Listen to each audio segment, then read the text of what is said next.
that is now another disappointing result against the type of opposition that you're thinking we should be doing a lot better against.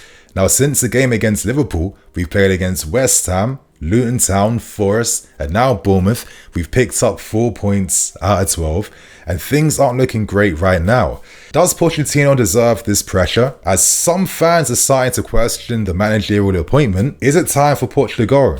Now, you guys know I'm not here to be supporting that type of conversation. Obviously, Pochettino needs some time. When you inherit a young team with inexperience, especially an inexperience outside of this league, naturally you have to have some patience, and I fully support Pochettino having that patience. Another fact that cannot be ignored is the extent of injuries we're suffering with. You guys are seeing the list beside me on screen. That's nearly like a full 11 worth of injuries, and naturally this will force any manager to have to tinker their team. But I guess here's where the discussion falls for myself here, because I'm now judging the quality of the tinkering, the effectiveness of the tinkering we're seeing from Pochettino, and is he necessarily doing enough for us to get goals to beat these types of opposition? So my friends, hope you guys enjoy my 4 things we learned against Bournemouth. Hit that like button, and without wasting any more time, let's start with things and let's see what went wrong against Bournemouth. Now, this season, 5 goals in 5 games. That's the fewest goals scored since the 95-96 season. And that season, we finished 11th in the league. So are we foreshadowing how the season is set to end? I like to hope not. I'm still remaining optimistic that things can get turned around. But I guess this overwhelming thought I have now is that now that we've signed literally a brand new attack, the culture of remaining inconsistent in front of goal is still here. It hasn't gone away. And a part of me is now thinking, is this young, inexperienced team good enough to be this clinical?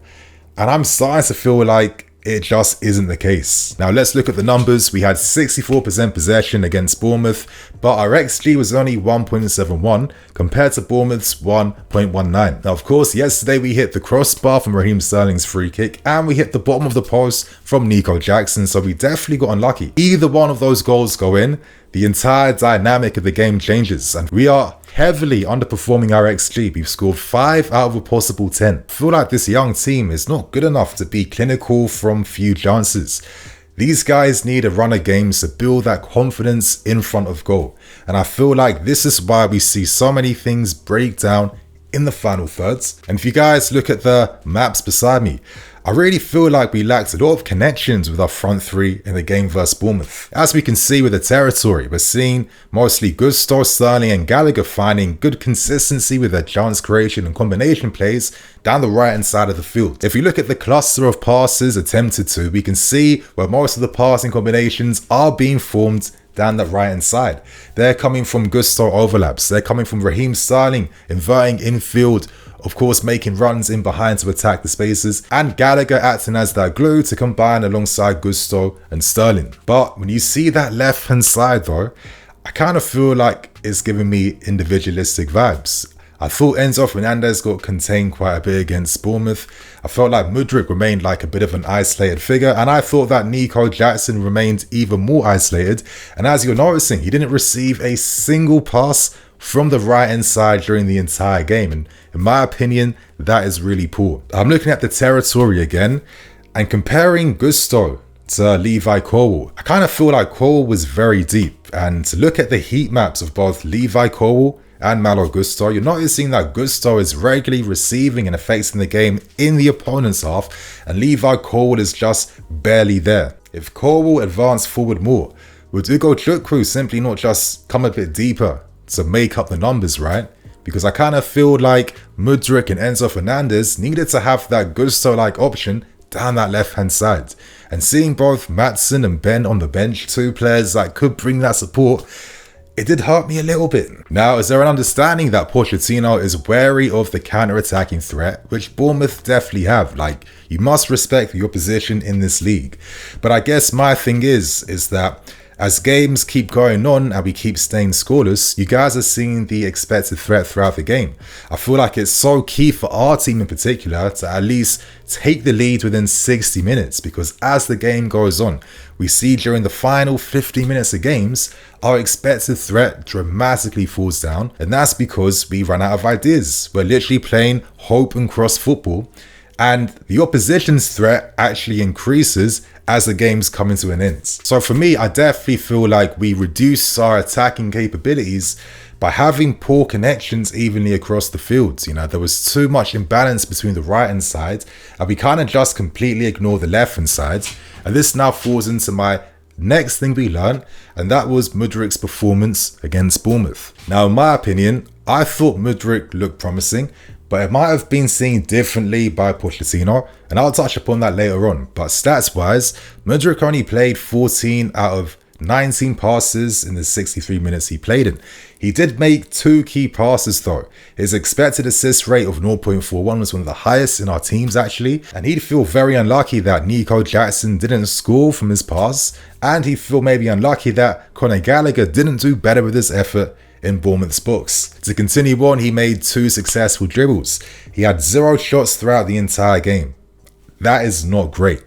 He contested though 6 out of 11 ground duels, which shows, in my opinion, a willingness of course to make an impact on and off the ball, winning 3 tackles, which is good, and kind of shows me that he's getting a bit better pressing higher up. He was dispossessed 16 times though. There is a story behind this, and as I keep stressing, it was a promising performance full of good moments, willingness to contribute, but it wasn't entirely perfect. And this is where Pochettino's comments were really interesting, because this is exactly what he had to say after the game. And as he said, Mudryk is improving. He still needs to learn. The Premier League is very fast. The speed of the game is so fast. I think it's about understanding the game better. Try to be more connected sometimes with the team. We need to give the time and to give the tools for him to improve during the season. So it did seem like Pochettino was a bit disappointed by the positions that Mudryk was picking up. And as I mentioned in the first point, going back to the pass maps again, we do see the left hand side had very weak connective play compared to the right hand side. And I keep my hands up like I'm only a YouTuber, and I'm more than happy to admit that I'm not going to know everything, but you guys know that at least I try to, back my points up because I respect the game. But a part of me feels like, is Mudryk not also a victim of poor connective play down the left hand side? Because Lewis Cook was doing a great man marking job against Enzo Fernandez throughout the entire game. You're seeing the distance of Levi Cole is really deep, and just the passing connection between him and Mudryk was just too vast. Like, they didn't really combine that many times. Now, my only explanation for Pochettino is, was he expecting Mudryk to come deeper a lot of times to receive passes from Enzo, and in particular from Cole, to then carry the ball up the field? That could be what Pochettino was hoping to see. But then I think to myself then, what does this then mean for Nico Jackson? For all our good play down the right hand side, not once did anyone find Nico Jackson, and his only support throughout the whole game was a few passes from Enzo and from Mudryk. Now let's look at Bournemouth's possession of the ball, and as we're seeing, Max Aarons really was like getting into our half, and that kind of tells me that he was really marking Mudryk all the way up in the field, into our own half. We saw the ground that Lewis Cook covered in behind as well too when Aarons had pushed forward, and we're seeing that Tavernier was adding as the secondary support for either one of Lewis Cook or Max Aarons. Now, as I said, maybe my interpretation is limited, and I can admit that, I'm only a YouTuber. If Mudryk did receive deeper to help link up with Cornwall, I guess maybe Nico Jackson drifts to the left side, but then my issue is, who takes up the centre forward positions then in the team? I don't know who does that based on looking at these pass maps and the territories. So I don't know. I just kind of feel like if Mudryk is showing some inexperience in terms of positioning,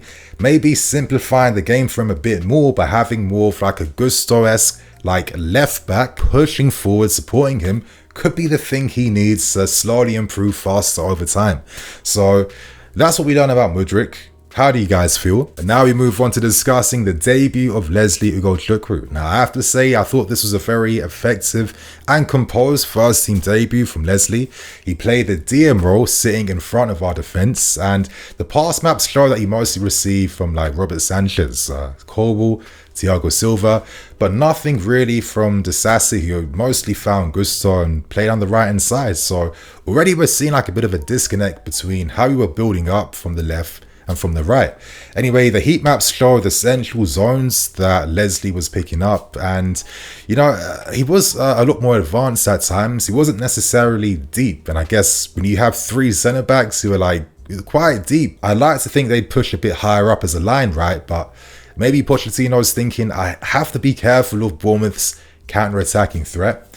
And I guess maybe that's where the discussion is, you know, finding that balance between taking risks and then, of course, sealing the shop up. But regardless, going back to Leslie's stats, 2 out of 6 ground duels won.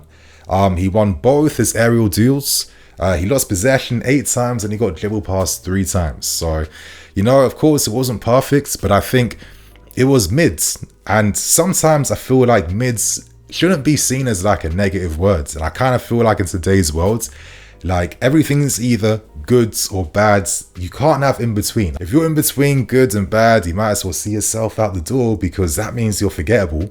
And if you're forgettable, then you're not good enough. But I just feel like the nuance is there. And I think Leslie, at 19 years old, making his debut, did show very good positivity. I liked how he was like finding those passing lanes and positions to receive. And he looked to play forward. He looked to be pretty positive on the ball.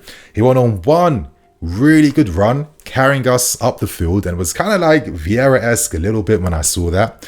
And I just thought that even though he didn't necessarily like steal the show, and how can you when the team is a little bit disjointed in terms of fulfilling Pochettino's ideas, I still think that this was a very quietly effective performance from Leslie. And this is the type of game that you can use as a platform to boost yourself up, and that's what I found positive about his performance. And to end with the final thing we learned, is Conor Gallagher one of the most misunderstood players in the team? Statistically, Gallagher was our best outfield player against Bournemouth yesterday. He ranked second highest for progressive carries and passes, and again, his combination plays, you know, kick-starting the passing sequences from the right hand side, playing alongside Gusto and Raheem Sterling. On a few occasions, he was playing really nice line-breaking passes, like with Raheem Sterling moved in field. Gallagher played disguised balls to find him. He played through balls in behind to find Malo Gusto. And at the same time of kick-starting attacks, he also was getting inside the box. And looking at his heat map, you can see like he really covered like really big zones down that right-hand side in our half and the opposition's half. And yesterday, he made 64 out of 70 passes. One key pass, one big chance made, which was Raheem Sterling. Defensively though, he only won 1 out of 7 ground duels. He gave away 3 fouls. He won no tackles and he got 2 interceptions. But again, I think the best bits about him though was his progressive play. And in the game yesterday, he recorded 2.69 progressive carries, 5.91 progressive passes played, which is like, really good. And it really reflects the positivity on the ball. You're seeing his like passing map sequences right now. Most of these passes aren't going backwards. Most of these passes are forward, forward, forwards. And if there was one player who would feel like he did his job yesterday, it would be Conor. But would I say he did his job at like flying colours?